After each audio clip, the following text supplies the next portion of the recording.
বলে কাঁদিতে পারে।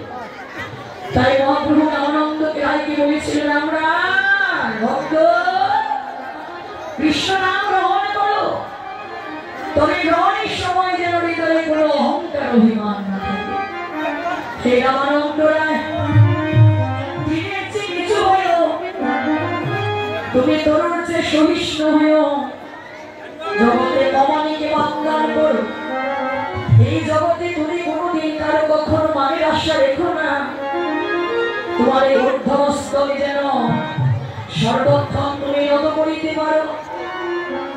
এই ভক্তির চরণের ধুলায় মাঝে এই রামানন্দ রায় এই বৈষ্ণবের চরণের ধূলিকণা হয়ে যদি বদনে কৃষ্ণ নামে নিতে পারো, তবে যে তোমার কৃষ্ণ নামে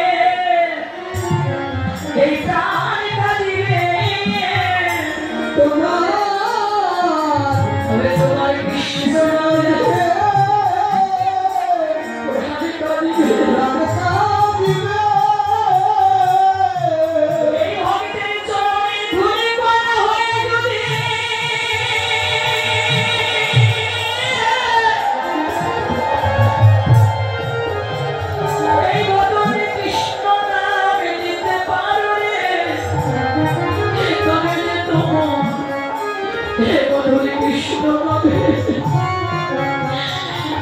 কৃষ্ণ